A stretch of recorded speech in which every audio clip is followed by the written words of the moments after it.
2008. From the west side.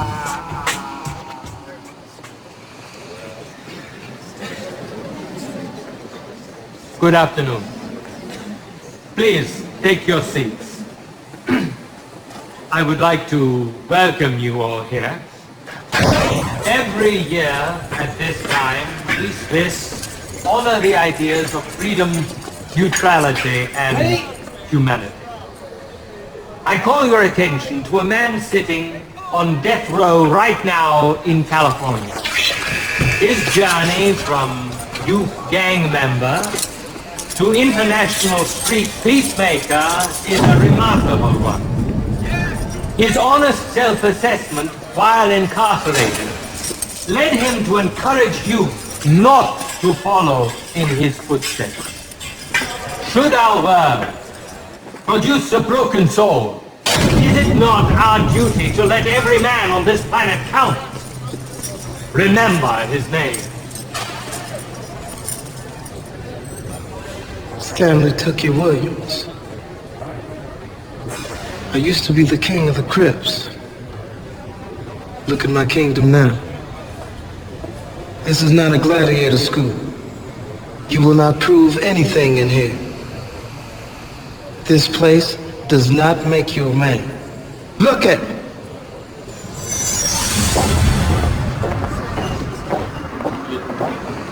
Bye. Sorry I'm late.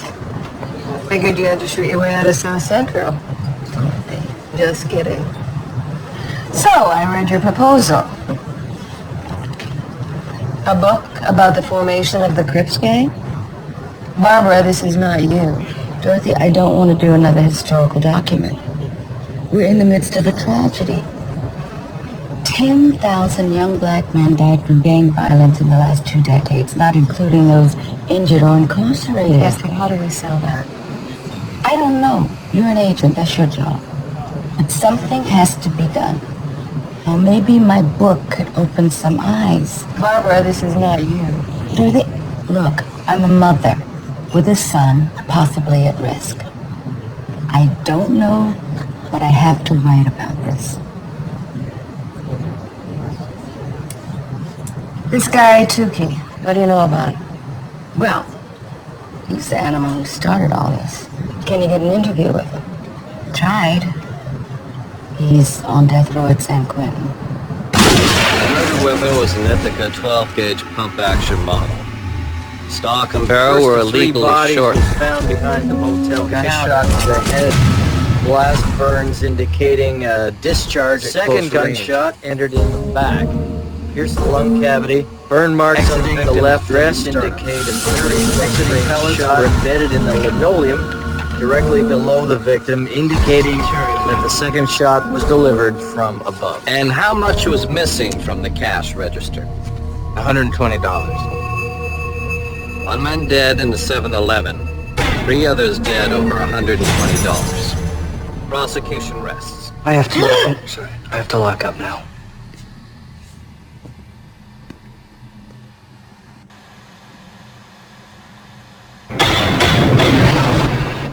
Jury, have you reached a verdict? Yes, we have, Your Honor. We find the defendant, Mr. Stanley Williams, guilty of all 4 counts of murder. Some up here is gonna kill me.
For you, Miss Becknell. I want to know why Tookie Williams won't agree to see me. I couldn't tell you. I'm just his court-appointed attorney. Sure, it's nothing personal. He hasn't talked to any reporter in 10 years. He's been on death row for 12. And what's his current status? Well, I'm not at liberty to discuss that, but I will tell you this. His chances to save his life are almost gone.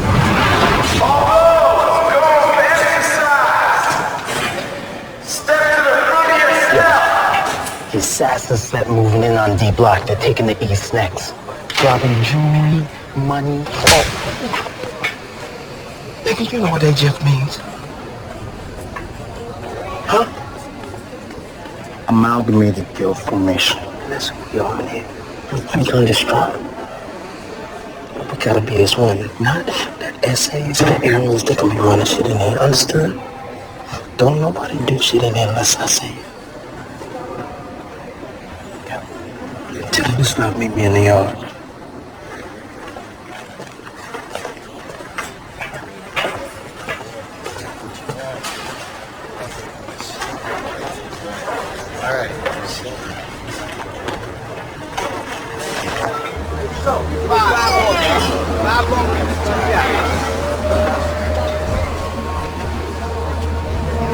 Hold on. Arms up.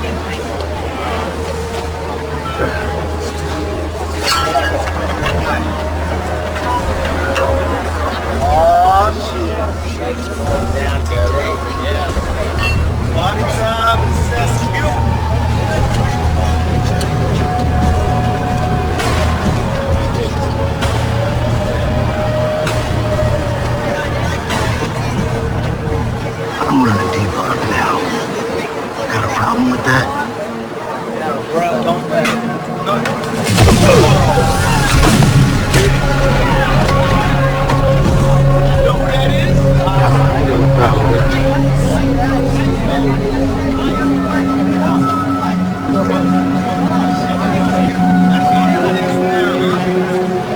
You're telling me he's got the Warren Crips cooperating? He's got non-bangers on Crip blocks paying rent. He's got all the dealers paying taxes. He's got a finger on every mule that smuggles anything into this place. And we can't nail him on any of this stuff?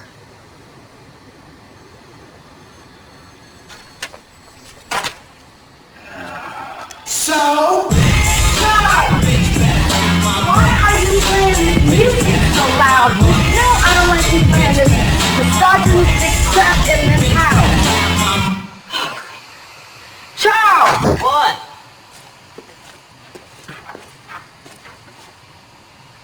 Where are you going? And pull your pants up. I'm about to go to Dad's house. Why do you have to dress like that every time you go to your dad's? You dress like a thug, you'll be treated like a thug. And then go happen, Mom. Be careful. Alright. Aye.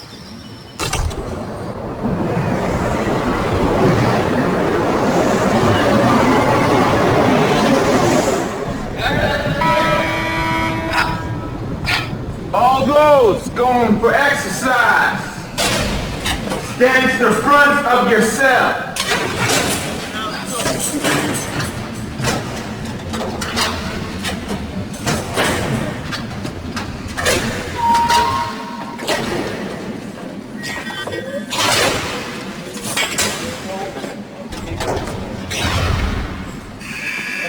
On your way.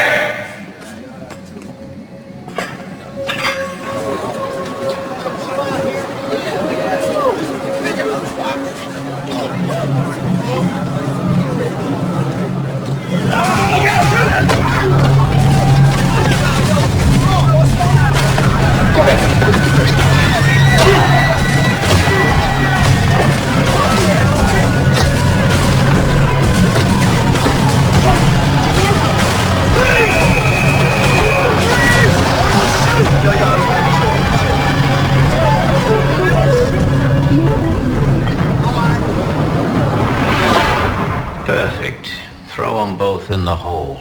Williams can rot in there.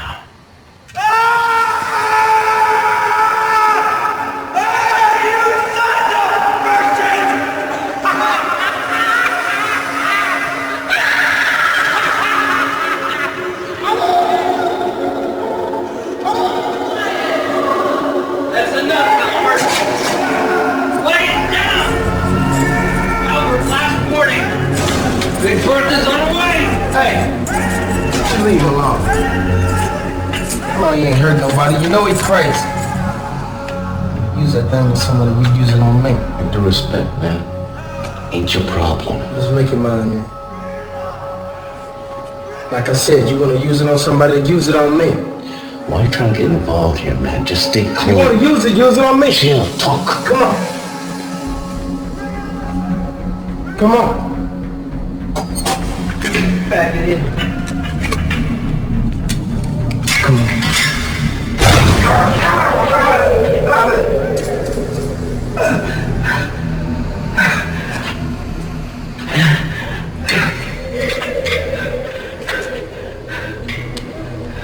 Is that all you got?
Coming out to the yard today, Mr. Pearson?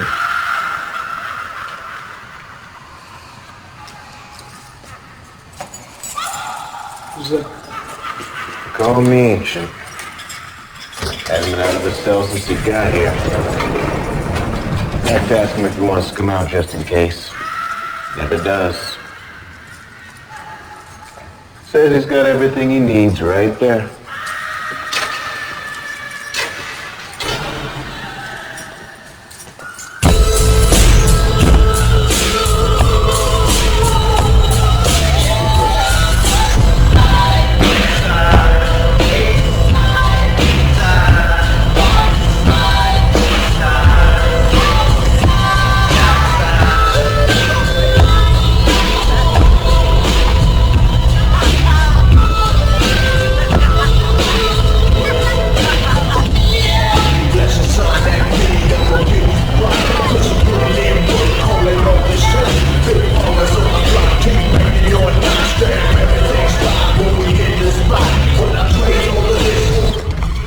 You must be Miss McNell, Tony Bogart. Hello, how are you? Not too bad. Welcome to Imperial Courts. Gates of hell. Can I get you anything? Yoo-hoo, something to drink? First of all, I ain't the one you gotta talk to about the book. You gotta talk to Big Took. He's our superhero, our legend. Now, if he says we could talk, then we talk. Oh, well, I have written him 5 times, actually, with no response. That's that. I'm gonna see what I can do. Thank you.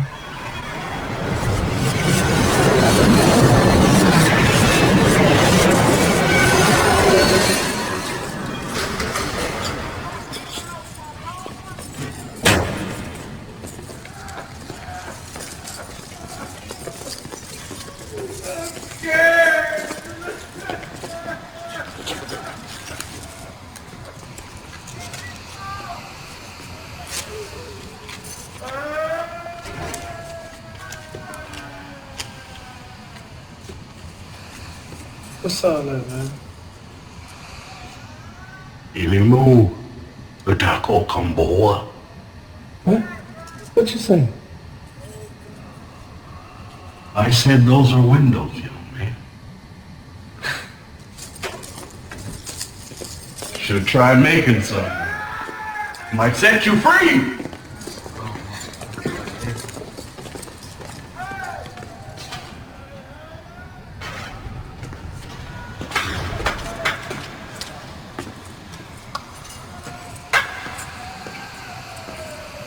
Mr. Williams.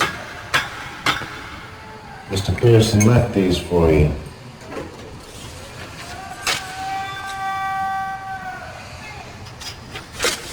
Who's he? The ancient, down the tier.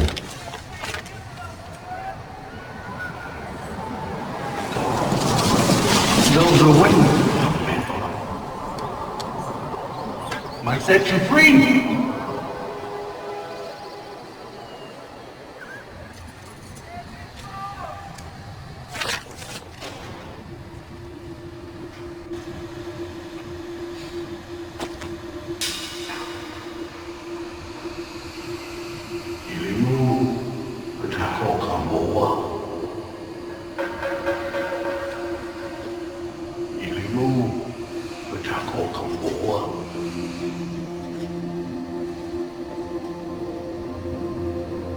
Try making some. Might set you free.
Perception, to obtain knowledge of through the senses.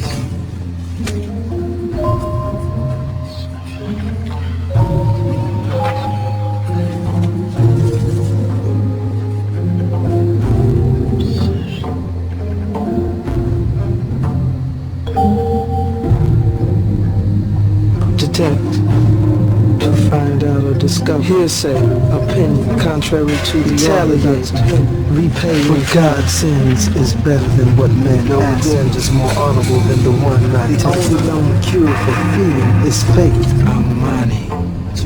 Peace. Golden stream descended from the sky, landed on most sides. All of us sentenced to solitary confinement inside our own skins. Whites cleave to the very thing that I as a black person could not afford. For the romance of innocence. An idea that is not dangerous is unworthy of being called an idea. One does not know, cannot know the best that is in one. Redemption. To extricate. To be released from debt. To make good. Redemption. Redemption. Mr. Williams, I am writing a book about the Crip Street Gang and their evolution into a world phenomenon. As one of the founders of that gang, you could provide me with valuable insights into how the gang was created. Tony Bogart suggested I contact you again. He is well acquainted with my work. I intend for this to be a serious history, well researched, well considered. I do not intend to demonize you. You ready?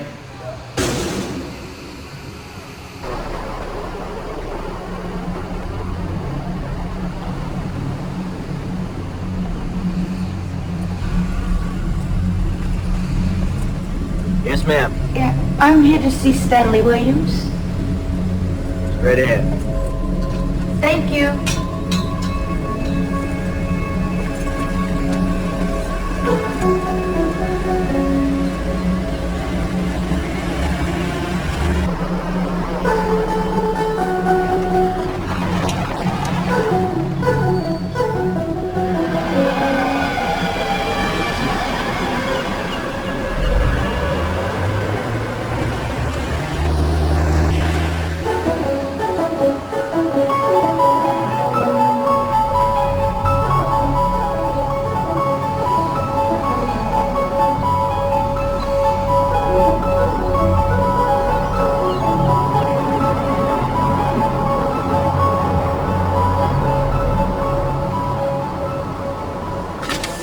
Please remove your shoes and place all personal items in the basket.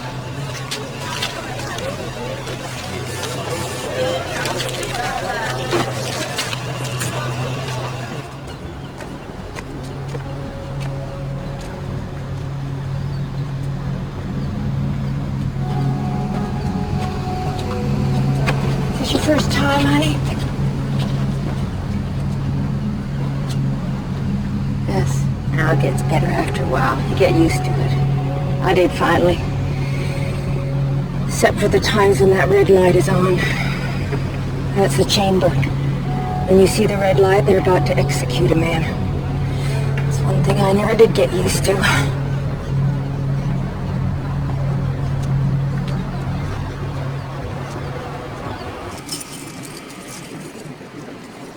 Coming in.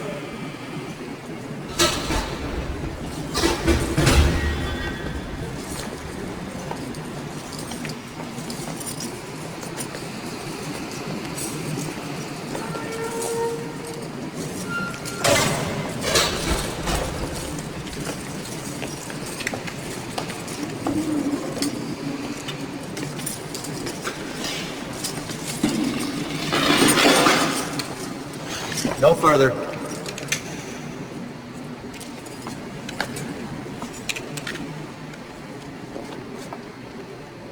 Well, Mr. Stanley Tookie. It's Tookie. Tookie. I'm sorry.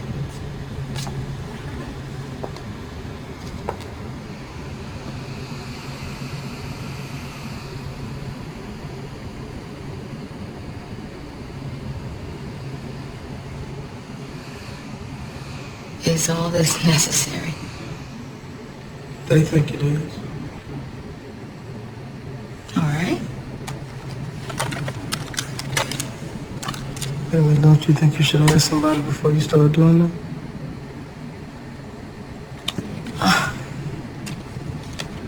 I'm very sorry. Maybe I should. Maybe you could start by telling me who sent you here. Police, justice, FBI? What? I mean, is this like a smoke screen or something? You're trying to ask me questions so you can incriminate I have no me? intention of doing anything like that, Mr. Williams. You married, Miss Beckman? I'm divorced. Kids? One, a son in college. College. So you are a college girl. MIT, University of Chicago. I graduated at Delphi. What do your parents do? My mother was a teacher, and my father had a rather meager dry cleaning business. Your father bust his ass all his life, and the only way you can describe his achievements is meager? Why?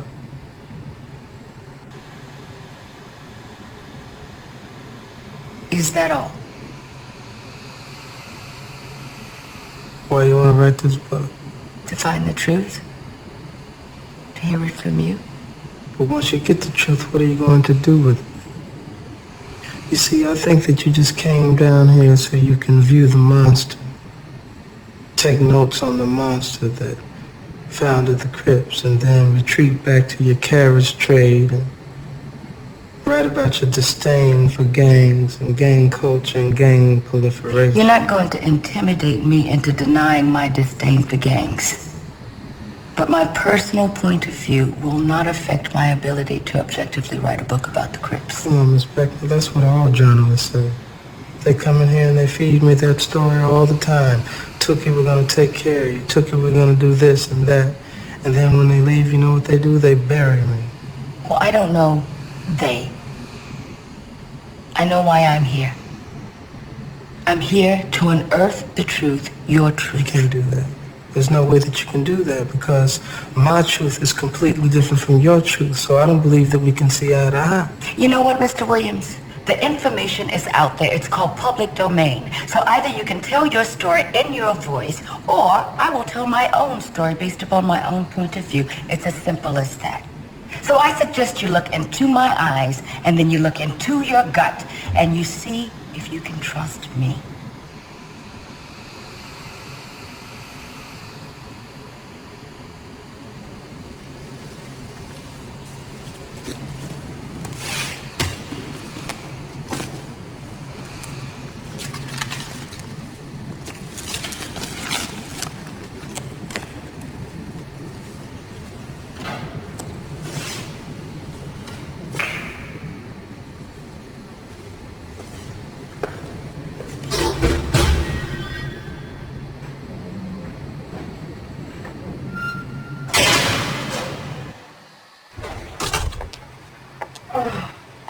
Ma, you ate late call. Oh, thanks, baby.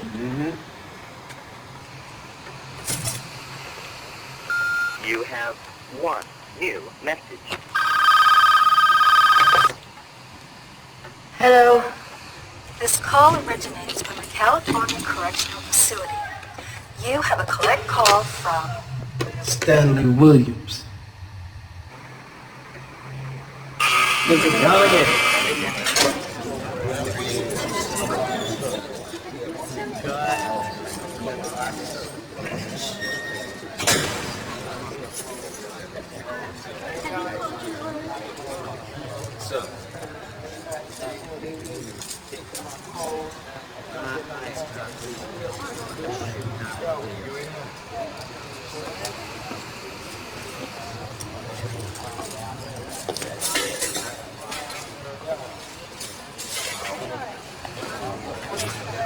These men have a lot of respect for you. Some. Mr. Williams, thank you for calling. I'm very pleased that you decided to trust me. I didn't say that I trusted you. I'm giving you an opportunity for you to earn my trust. I respect that. Thank you. Well, first question. I want to know why you started the Crips. To protect my neighborhood. You started a criminal organization to protect your neighborhood? No, it wasn't criminal when it began. I moved to South Central from Louisiana when I was 9 years old. Thugs, was bullies, other gangs. It was really dog eat dog.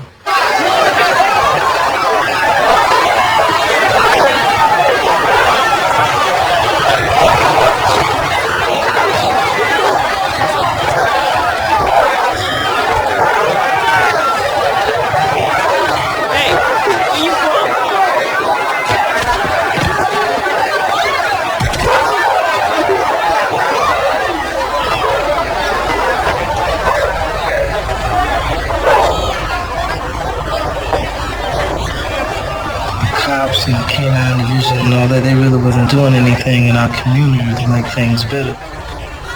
From that moment on, I knew I was on my own. So everything sort of took its own natural order. After the dogs fought themselves out, then they would throw us into the pit, me and this guy named Montgomery, let us fight. And that's when I learned then that I had to be strong. You know, it was either I was going to be a victim or a victimizer, so I had to gain my respect very fast. And I got my respect by making them feel me. And I didn't care who it was. I didn't back down from anybody. That's when I knew that violence was effective. I had to do the most savage thing possible on reflex.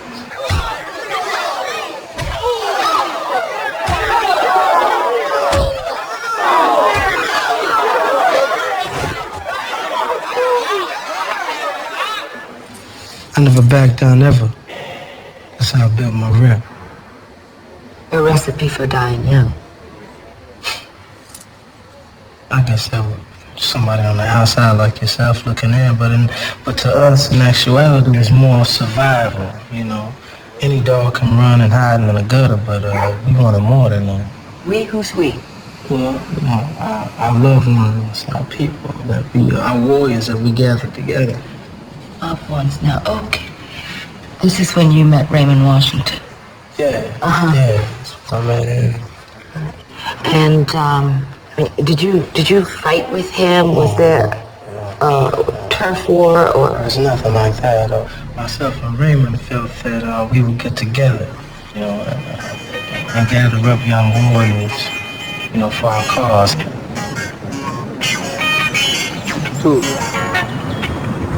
The Washington's coming.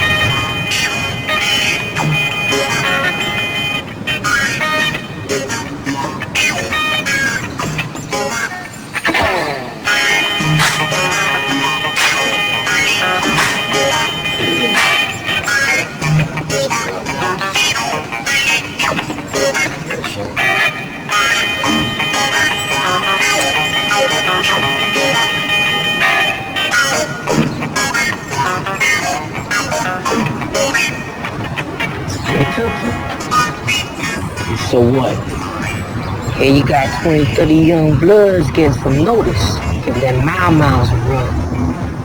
Where I see what you running the west side, you holding down the east side. Come together, you know that's something dangerous right there. So the west side's cool. But the east side, ooh. Nah, man. The east side is cool.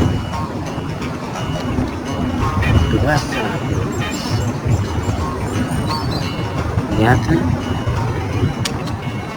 we both collected young groups of warriors around. We cleaned the other gangs out.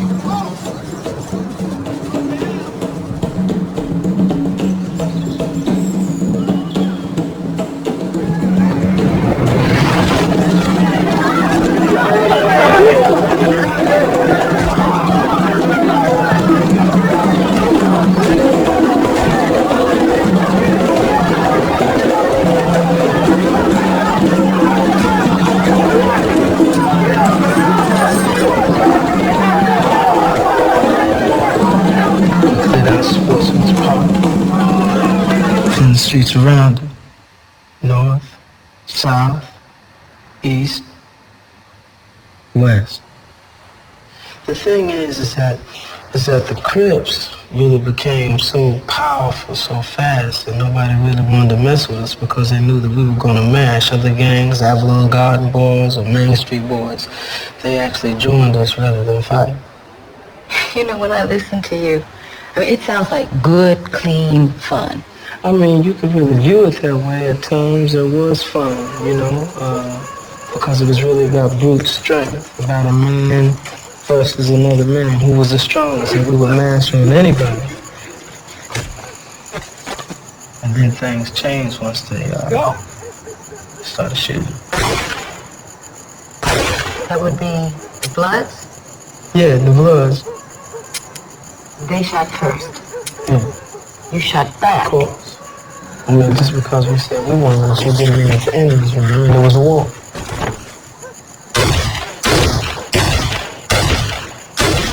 Yeah, but they're not your enemies.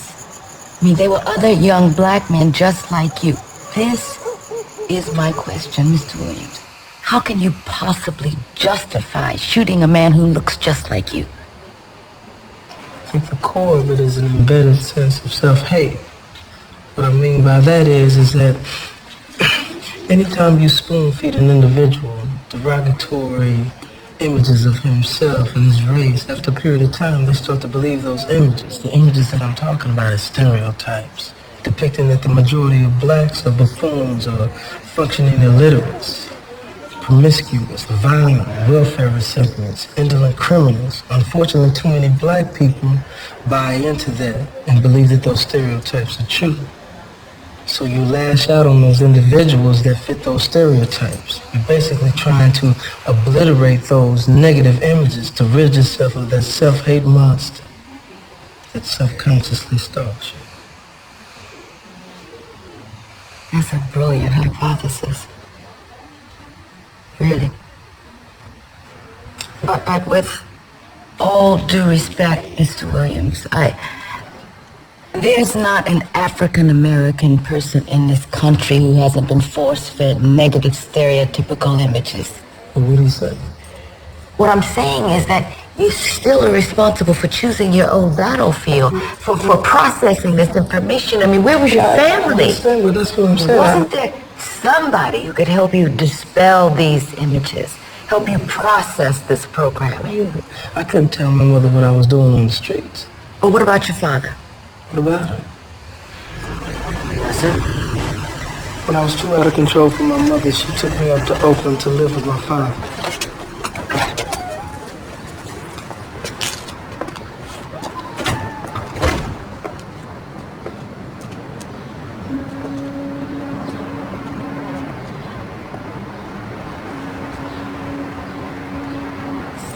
This is Stan, your father.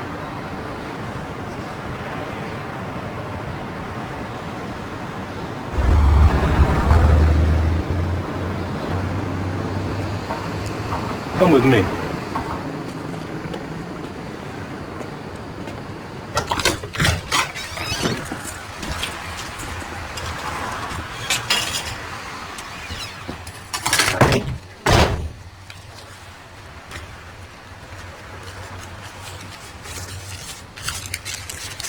You wait here.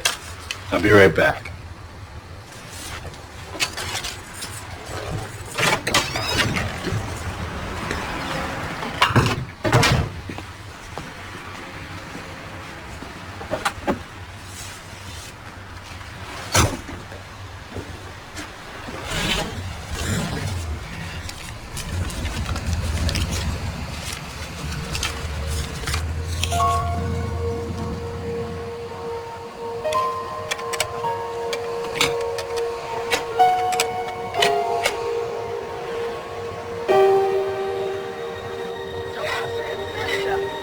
Not just ugly, you ugly.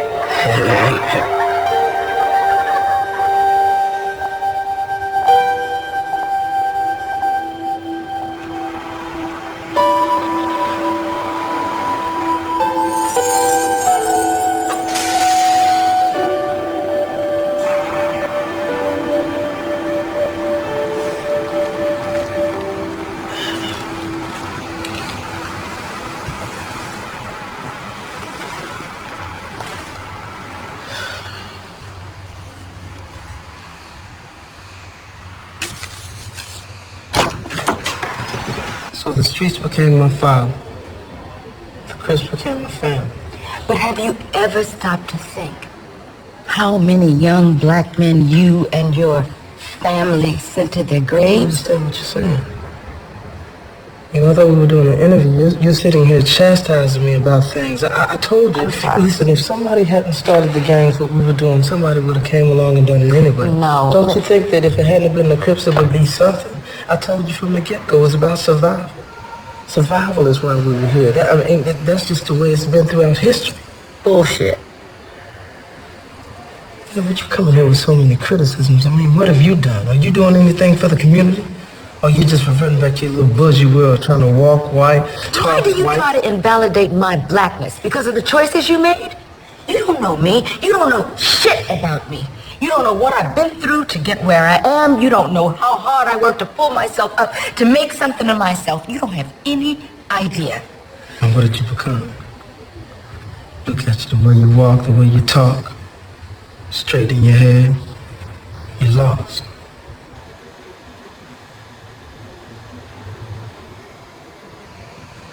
may be lost, but I'm free, and you're not. I don't need this. Yes. Guys! See you next week.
Strip down.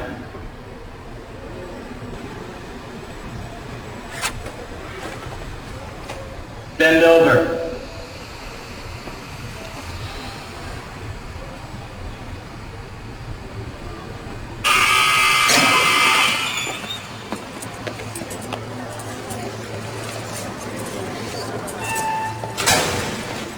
Visitor didn't show. Gonna have to send you back.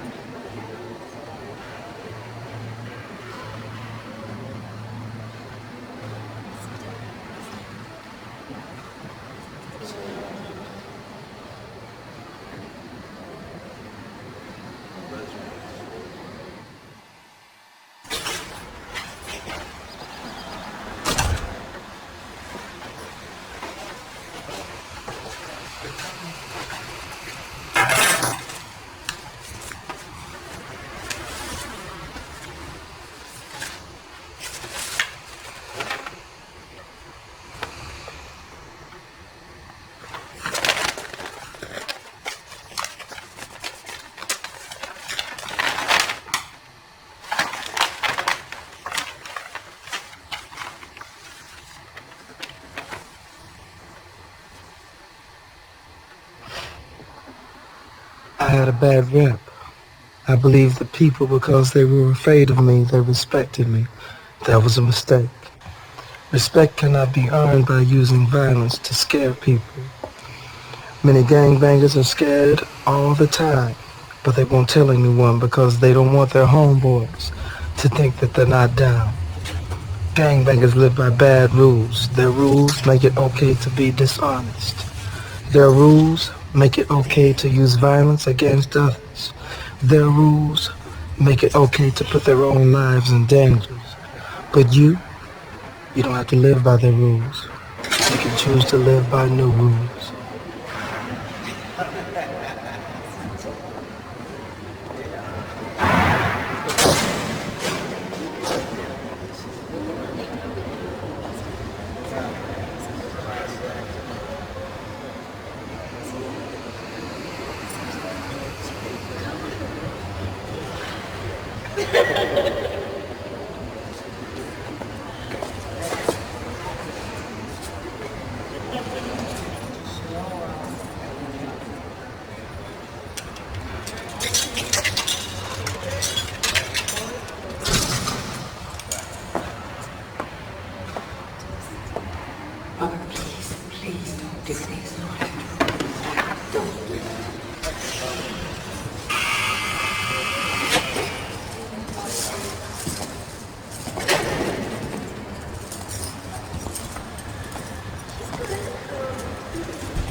What's all this?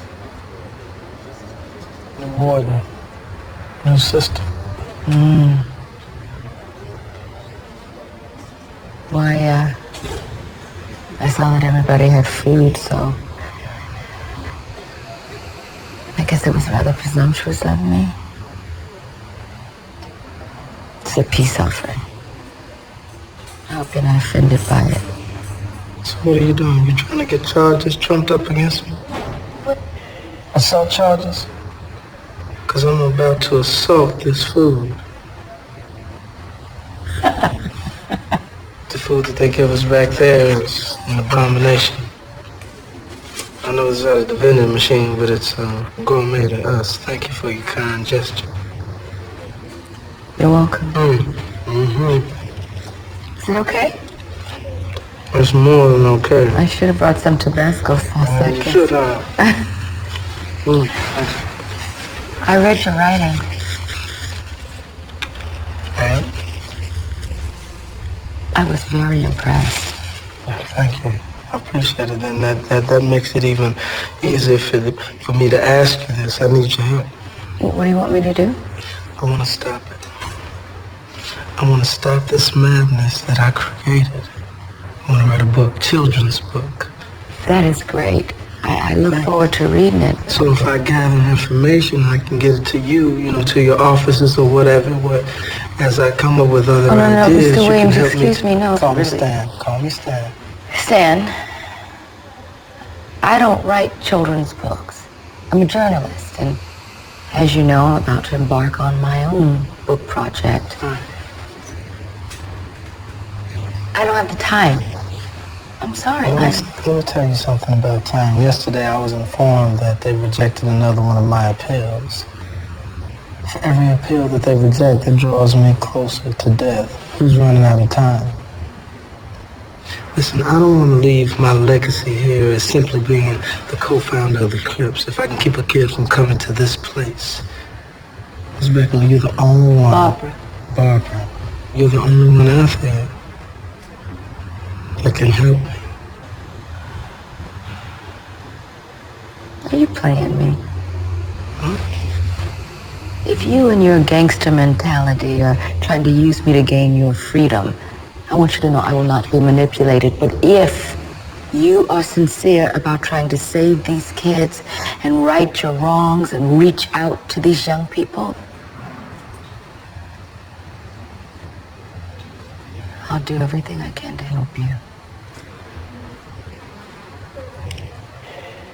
Well, I am gonna use you and manipulate you. Excuse me? To get some more chicken wings out of that vending machine.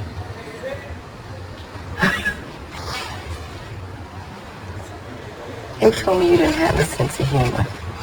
Oh, you playing?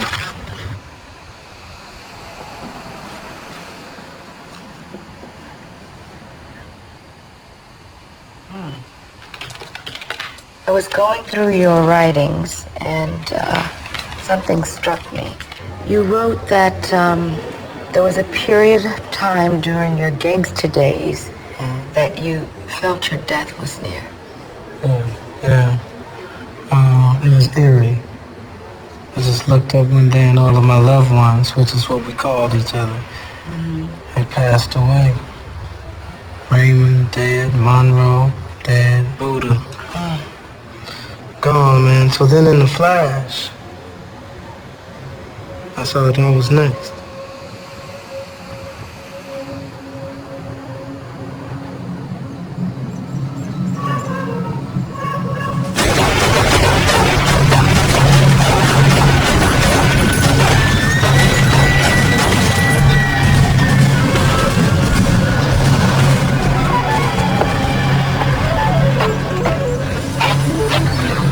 He did?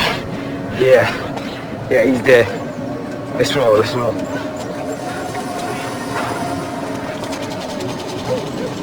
They took me to Killer King. And when I survived that, they said that I wasn't going to walk anymore. Then when I began to walk, there was no turning back. It was a violent and bloody weekend in Los Angeles. A little more than just 2 hours. 6 people were Even killed. in murder-weary South Central Los Angeles, The carnage has been overwhelming.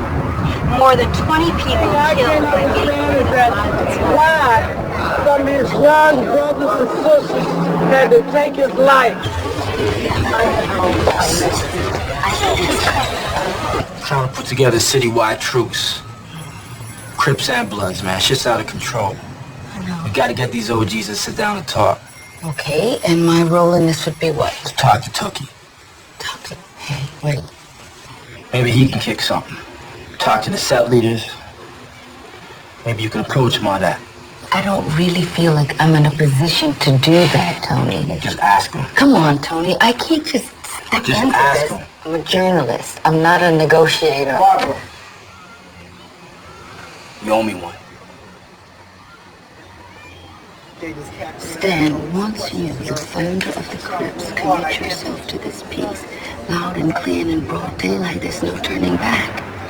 Once you say you renounce gang violence, say that you're no longer a Crip, you could be a marked man. Oh, I'm ready for that.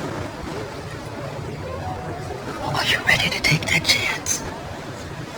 Listen, if this is gonna form a truce between Bloods and Crips, to stop the violence and the ravening of our community, it's not a chance, it's responsibility.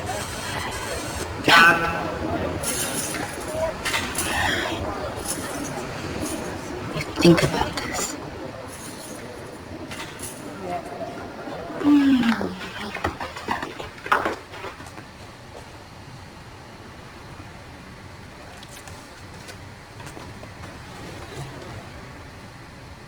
Just as messy as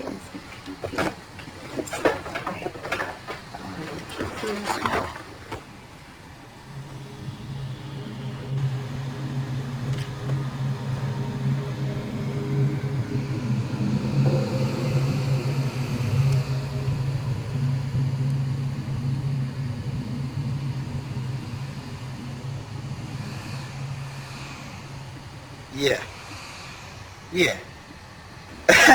Yeah, you funny. You real funny. I hate you on your chin, though.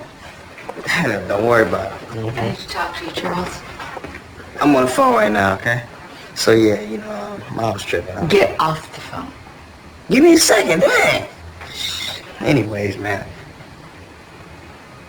Yeah, let me call you back. All right. Where'd you get this? So you just go through my stuff now? Who gave it to you? Skip. Your father. See, you always blame him for Your everything. father had his chance and he blew it. You don't even know him anymore. Oh, no. I know him. You don't know him. Okay, I'm about to bounce. Give it to me. Absolutely not. Give me the gun. Fine. Keep it. Charles, don't you walk out of this house. Or else what? When you gonna go through my stuff, you gonna invade my privacy? You know what? Dad might have done some stuff in the past or whatever, but at least he respect me. Yeah, well, go and get some of his kind of knowledge. That's where I'm going. Well, what? I mean, I don't know what to do. No, I'd knock his head off. You know, all the stuff and everything. Yeah, that's how I would handle it, but you can see what that got me. I'm worried about him. Well, listen, that's your son. Basically, you're a bow and he's the arrow. If you've aimed it in the right direction and once you've released that bow, you can't change its destination. But if you've had enough strength to pull that bow, then he will find his way. You know what? All that philosophical crap, I don't want to hear it right now. All right, well, how about this? Do you want to talk about transitive verbs anymore, or do you? All right. Okay. Let's see. The overall message is to show gangbanging as a self-destructive activity that has devastated. 20 years ago, I helped create a gang called the Crips. Today, I'm speaking to you from death row. I never imagined that the Crip gang would spread throughout California, throughout the nation, throughout the world. And I deeply regret the legacy that it left, because it left a legacy of genocide, black-on-black genocide. And I apologize for my part in it. But I am deeply encouraged to see you here today. That lets me know that I'm not alone in deeply regretting this legacy and seeing it for what it is. And no one can have a better influence on gang violence or gang culture than gang members themselves, and therefore best positioned to reverse this course of violence. But we must do work. We must get out there and we must forge peace. We must stop exterminating one another. We must stop all of this madness, because at the end of the day, we have only ourselves to blame. We must have a do or die attitude, as we were as street warriors, to rebuild our culture and to create a new lasting legacy, a legacy of peace.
There were Crips and Bloods there who were relatives then and hadn't seen each other for years because they couldn't go to each other's neighborhoods. By the end, they were hugging. I'm telling you, it was incredible.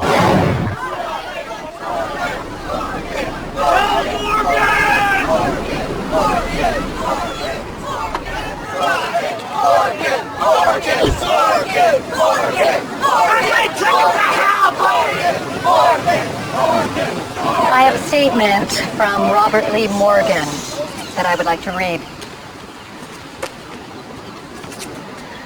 On March 27th, the state of California will flood my veins with sodium pentothal, pancuronium bromide, and potassium chloride, causing my death. I have voluntarily abandoned federal appellate review of California's judgment of death. Many have labeled this suicide. It is not. I have lived in prison most of my adult years, nearly 30 on death row. I am a rational man. I do not consider foregoing the raptures of another decade behind bars to be an irrational decision.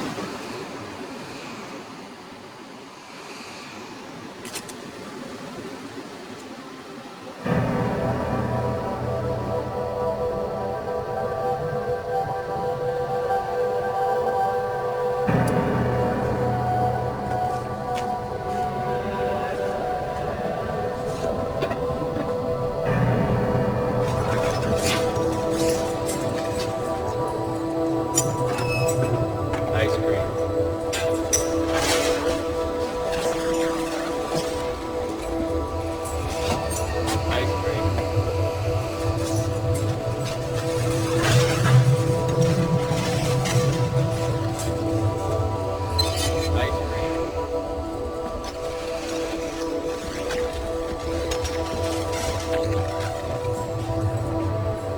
Ice cream.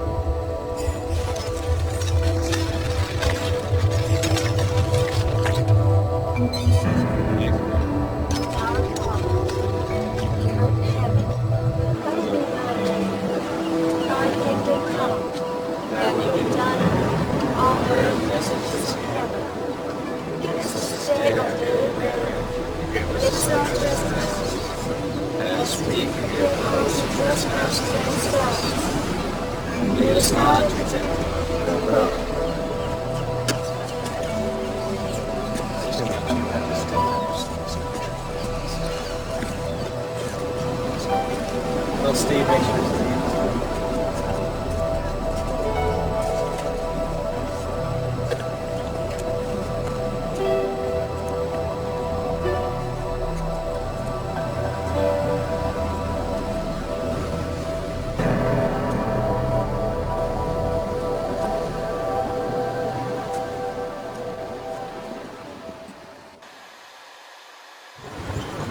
I've postponed the book indefinitely.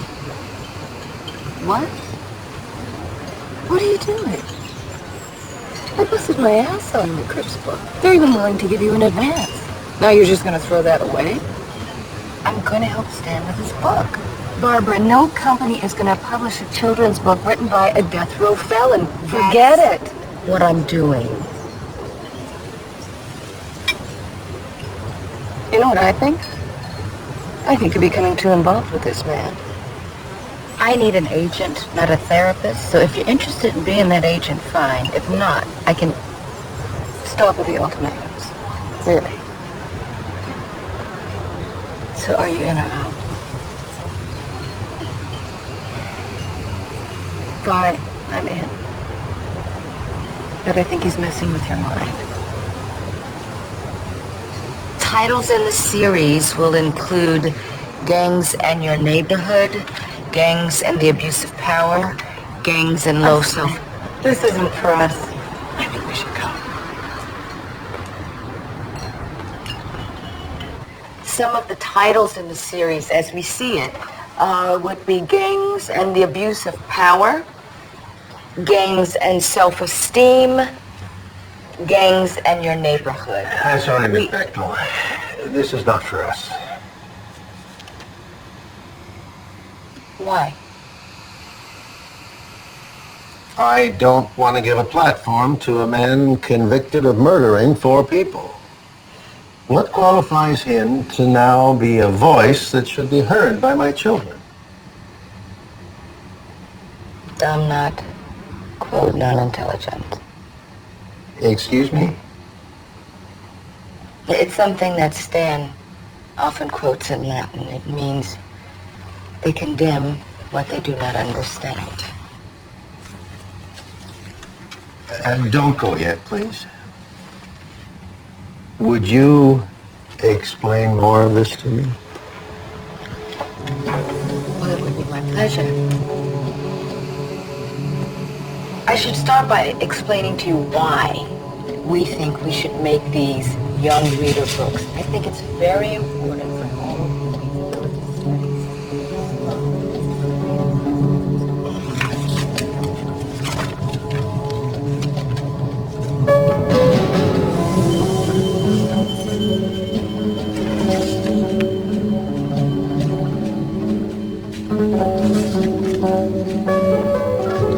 Stan, these galleys have so many typos in them. We really have a lot of corrections to make, yeah? But all in all, it's good, yeah? All right, fourth paragraph? Second bit, yeah. Today's book presentation. Gangs and Your Neighborhood, written by Stanley Tookie Williams. When kids gangbang, innocent people get hurt. Sometimes kids, even younger than you, are shot. A homeboy is not a true friend if he calls you a chicken or a coward or a punk. I thought that by beating up people, I was cool and tough. I thought that was the way to get people to respect me. Many gang But I was members wrong. abuse their power. I've learned that nothing good ever comes from abusing power to scare or Real hurt power people. is already inside each of us. Stan, the books they're selling in Europe and Africa and Japan. Japan? Yeah. And Stan, Winnie Mandela has asked to come and visit you. And what if we say no? And the price whom Miss Mandela's already told about the visit eats us for lunch. How did this happen? There's books. Apparently they're quite popular. I must warn you that Stan is rather shy in the beginning, rather quiet. Keep talking to him, he'll warm up quickly. Okay. Good morning. Other entrance, please, Mrs. Mandela. Well, that's not the way in. We have to search her. They want a full search. I will not. And you won't be allowed to enter. Do you know who this is? Do you have any idea? I'll handle Mrs. Mandela. This way, ma'am. Thank you. That is ridiculous.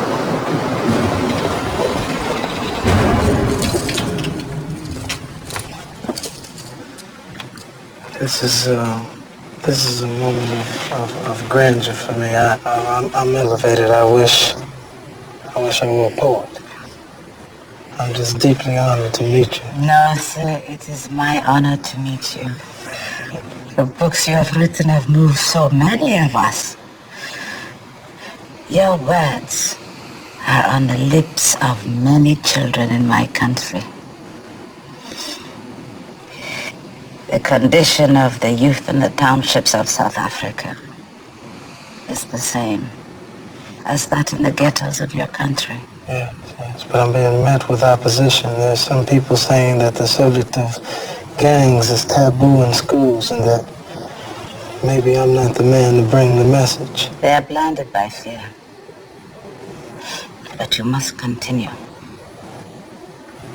Didn't Mandela think about dying while he was incarcerated? Every day. It is what kept him alive.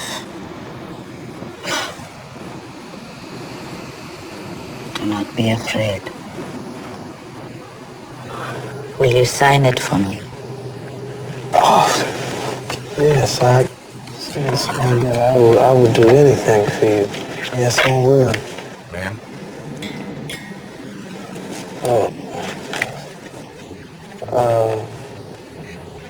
This is just so amazing. Courage. Thank you.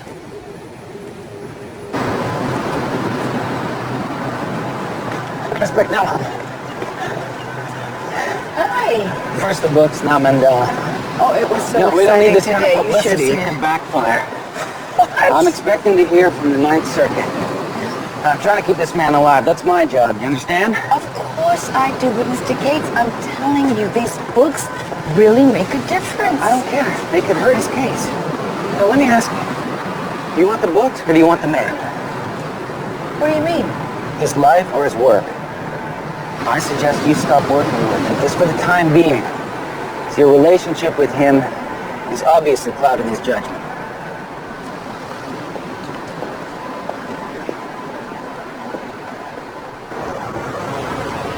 Mr. Mayor, this is Mario Fuhr, member of the Sixth Parliament.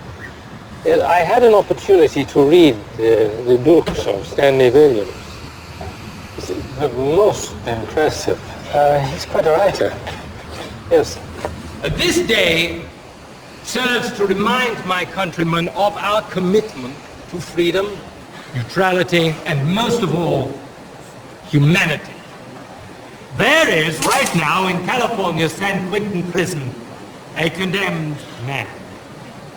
His name is Stanley Williams.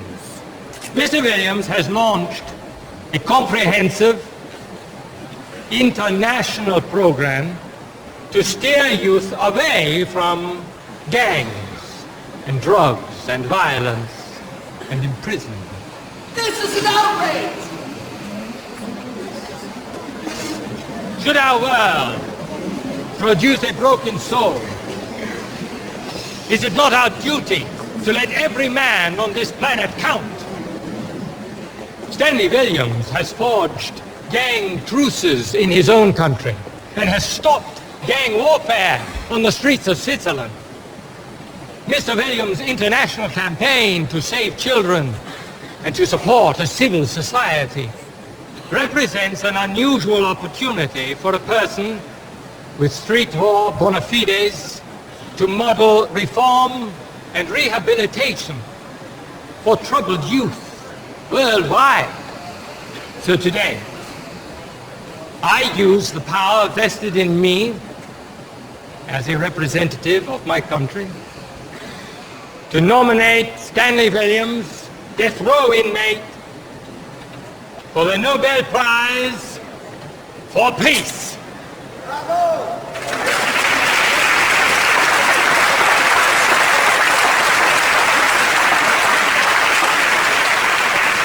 It's on the net. It'll be in the papers tomorrow. Congratulations, Stan. Barbara, just be careful out there because there are going to be repercussions. The only repercussions will be a Nobel Prize. I hear all that. Just be careful. All right? I will.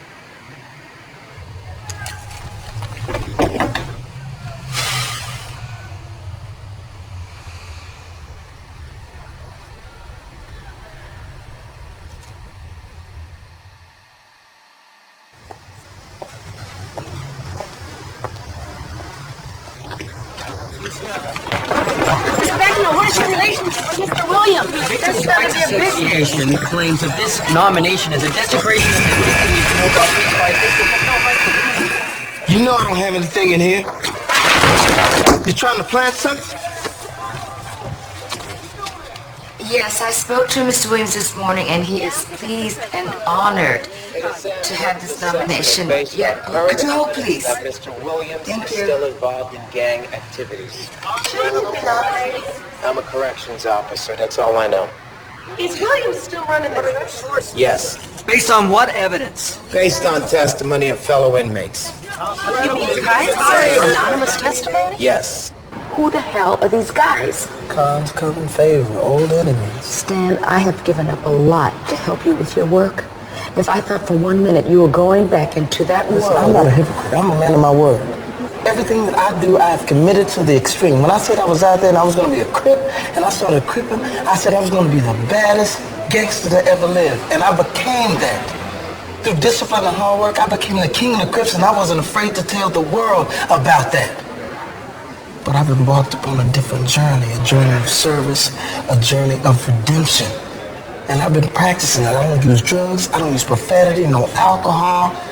Anything that is not righteous, I don't do it. And I've been practicing that for years. Don't you see that? Don't you see that you and my mother are the only two people that I can really trust in here? You've done more for me than anybody in the world. Of course they want to draw a wedge between us. But this is crazy. You are a Nobel nominee, and they're cheap trashing you. I wish I could kick that bastard. No. Hasira Hasab. What? That means anger brings damage and loss. They want you to react. Look at how we're reacting right now. This is what they want. You're smarter than that. You're right. You're right. But you know what? We have the press's ear. I am getting 50 calls a day. We can fight this. We can get your message out there. They're already doing it to the bugs. Listen, let me handle this my own way. Okay? And what way is that? I have a disciplinary confinement hearing coming up. I've been in this hole for 6 years. I know. 6 years in solitary confinement, cut off from everything. I know. I'm gonna start right there. So what you're telling us is you've changed. I spent my first decade here in a predictable pattern of negative behavior. But during that time, I put myself through years of re-education, teaching myself, unlearning some of my bad habits that may have gotten me here. And I became a man of principle. I also embarked on a project to help children, the kids. And those efforts are coming to fruition. And how do we know that once released back into population, you will not seek revenge? Revenge is no longer in my vocabulary. My word is the only thing that I have in my life, and my word is bond. I give you my word that I will not. Hello? Yes, I'll accept the call. Stan? Yeah, I got good news. They're gonna be moving me out of confinement and moving me into a regular tier. That means more books, more writing supplies, maybe even a TV. Still doing television, right? Bob. It's good, Stan. What's wrong? Barbara. Have you talked to your lawyer? No. So you don't know? What should I know? The Ninth Circuit decision came down. They denied your appeal. We'll go to the U.S. Supreme Court next. No, they won't hear the case. But it can change. Barbara, they're gonna move to execute me in the next 6 months.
Come on.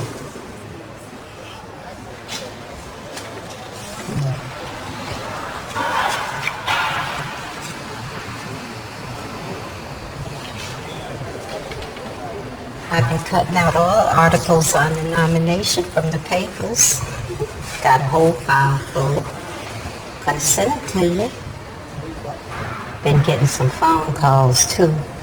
Aunt Celia, Cousin Shannon, even Uncle Ray from Baton Rouge been singing about you on the television. You remember Uncle Ray? Yeah, I think I do. Press been hounding me? They called a lot for a few days. I just told them they had the wrong number. Luckily, there's a lot of Williams in the phone book. You doing all right in here? Yeah, I'm doing all right. I never really get used to this place. In all these years. Sometimes I wonder what would have happened if we would have just stayed in Louisiana. I moved us out here because I thought everything would be better.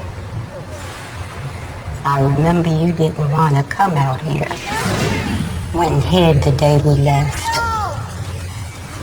And when we found you, you jumped up in Grandma's arms and held on to her. I didn't do all that. We had to pry you off and drag you to the Greyhound.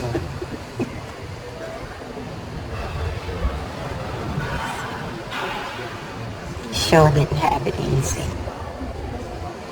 Who did?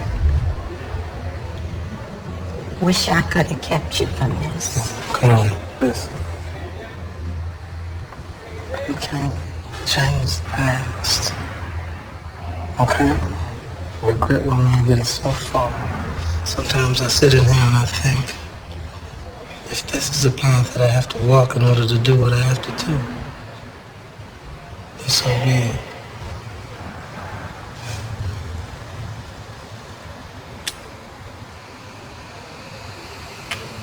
I'm proud of you. Don't be proud of this.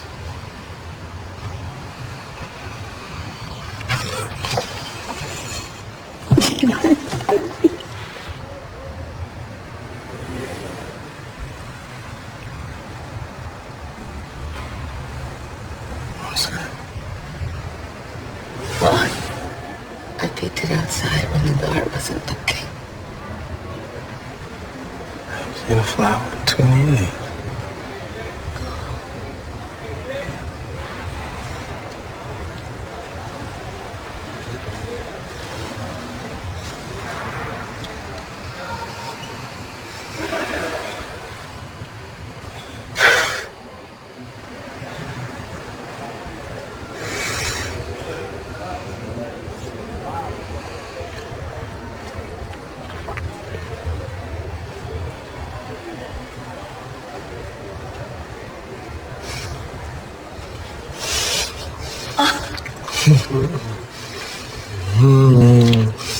Let me take it with me. Take the essence of this back there.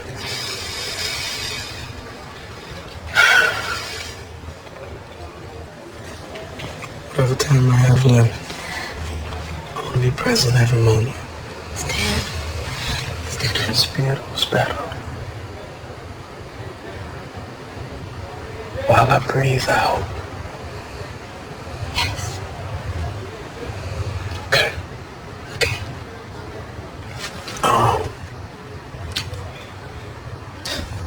Let's get focused on this work, all right? Because that's the only thing that matters right now. Okay.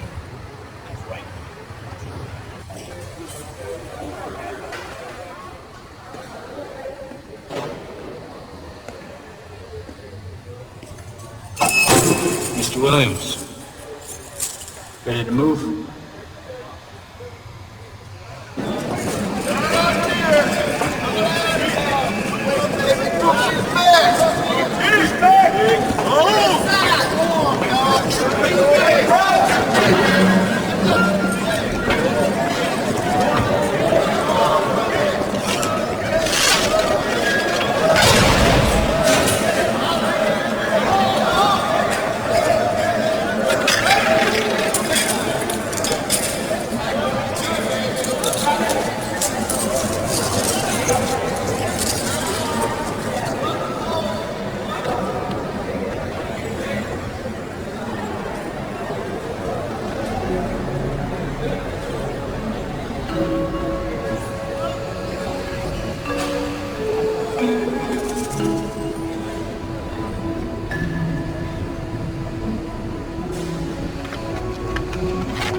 Hi. Hey. Just came to get dressed in my stuff. I see.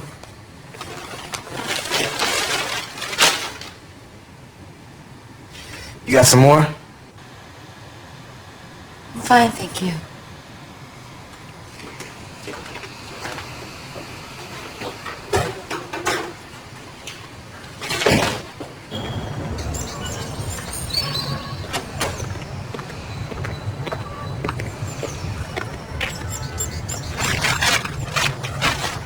Ms. Becknell? Yes? Barbara Becknell? That's right. This is for the victims. Hey! Hey! Oh! Hey! What? What's wrong with you, girl? Hey! You do this over here! No, please. That's the blood of the victims of Stan Williams. You support a murderer. I support human rights. What about the rights of the dead? I support him. What about Alvin Owen's rights? Who has worked every day Sunshine Gang to have stop rights. killing. A man who's done everything he can to change. They all have rights. You hear me? God is not going to forgive you. You come here and you attack me in the name of God? You're no better than anybody else who uses violence to prove a point. This is not God. I'm not hearing God's voice. God is not about hate and revenge. God is about forgiveness and repentance. Now, if you come near me or my family again, I have a legal right to defend myself, and I promise you I will. Now, will you please leave?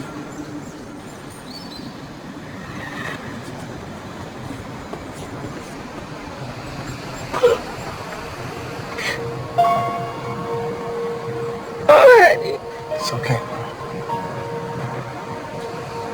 Oh, It's all right, man.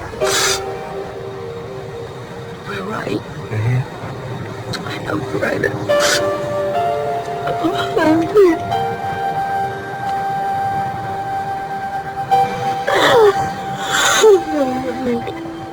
I love you.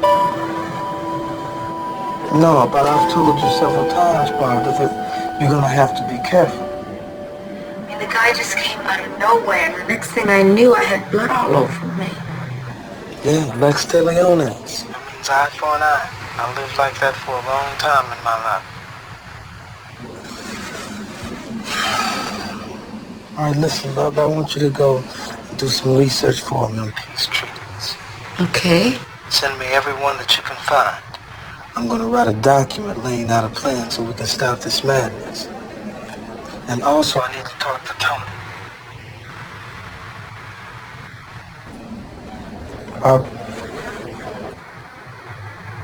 Barb. Stan, Tony's dead. Tony's what? Gunned down.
Going out today, Mr. Williams?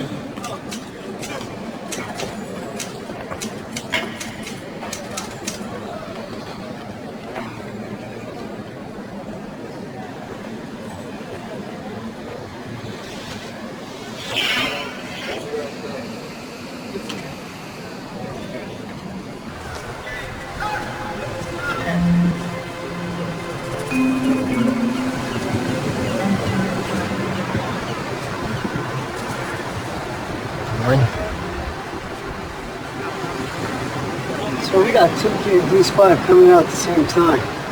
That's a mistake? Say she. Gotta be a mistake, sir. Tookie will attack him. He's got to. Gang rules.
brother. I don't live by gang rules anymore. Violence is no longer part of my life. I won't harm you. You hear me? That's my word. That's my word.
Suicide bomb attack on a Jerusalem bus killed at least 10 people and injured more than 30, say police.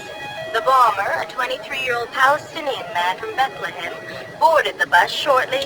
Most in the country agree, as long as there are drugs, there will be gangs. And all they can hope for is to... A 10-year-old boy was killed today while playing in front of his home. The boy was caught in the crossfire of yet another South Central gun battle. 15 people have died this weekend in what has been the bloodiest 3 days this month.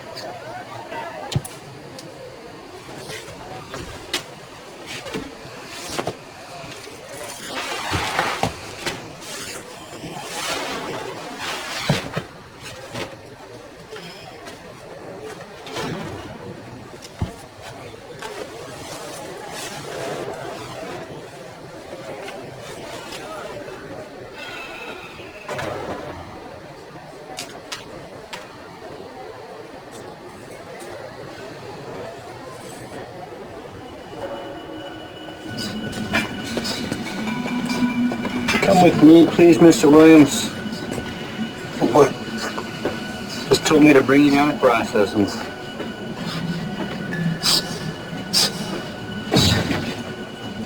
I need you to take off your shirt and your pants.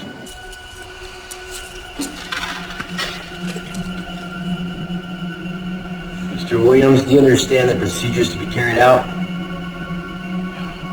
What is this about? We've been informed you're to be scheduled for execution tomorrow.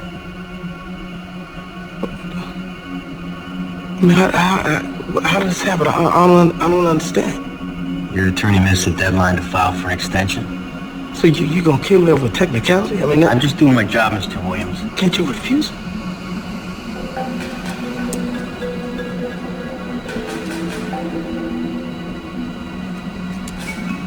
Mr. Williams, you understand the procedures to be carried out? Yeah, I understand the procedures.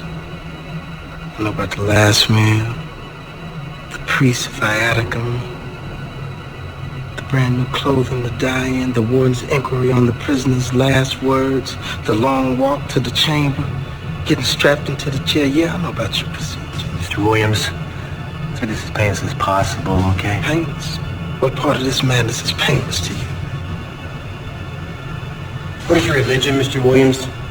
I don't adhere to a religion. I believe in one God. In the final hour, do you want a priest to be present? Pray to God directly. Who's going to be contacting his next of kin? Okay.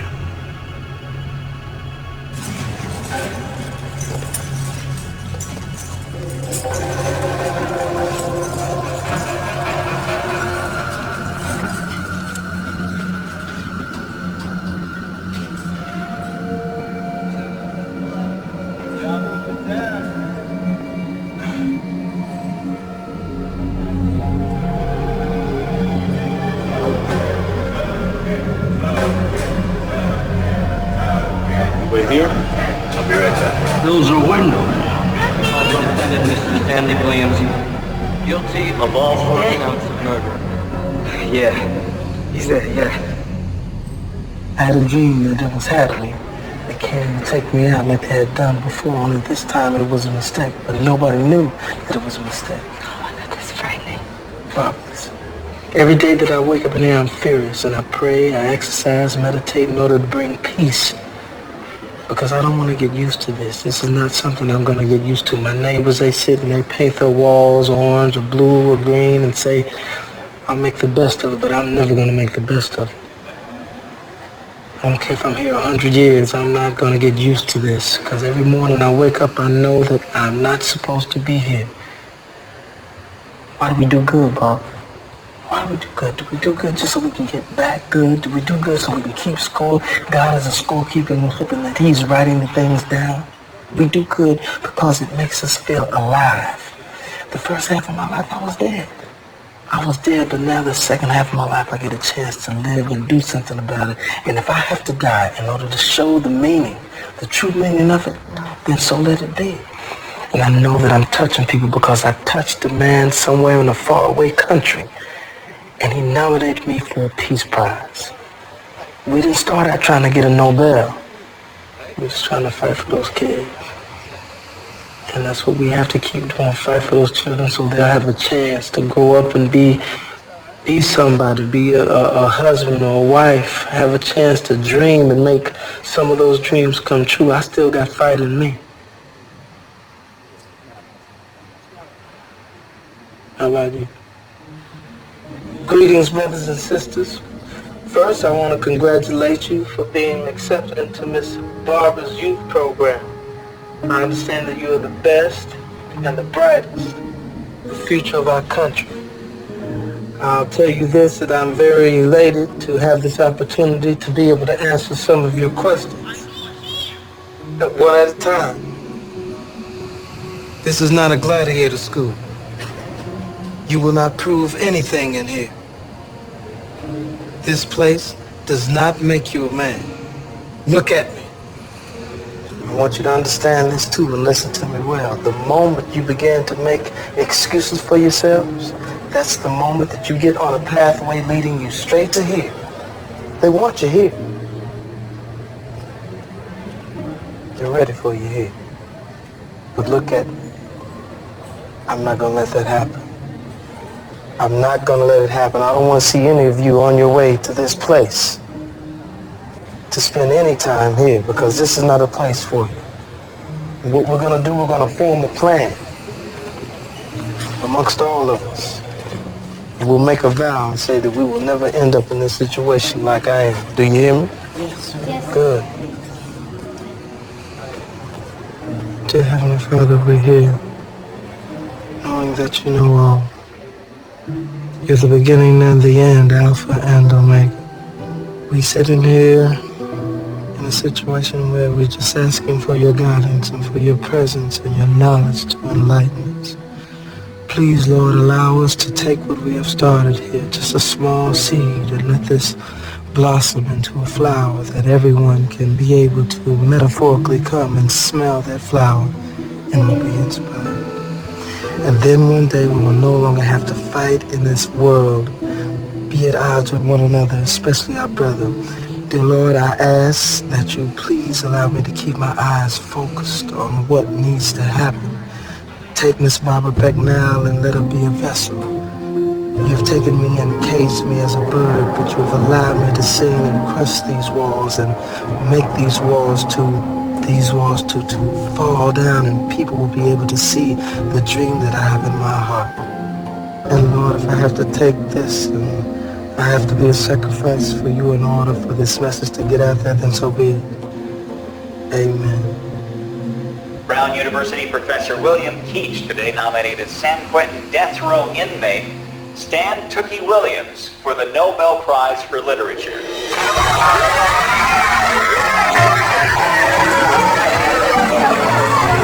Williams, former head of the Crip Street Gang in Los Angeles, has written a series of award-winning children's books. Williams was nominated for the Nobel Peace Prize last year by Swiss parliamentarian Mario Fair, but lost to UN Chairman Kofi Annan. I made the nomination to honor a body of work that is courageous, truthful, and purposeful. Now back to the news desk.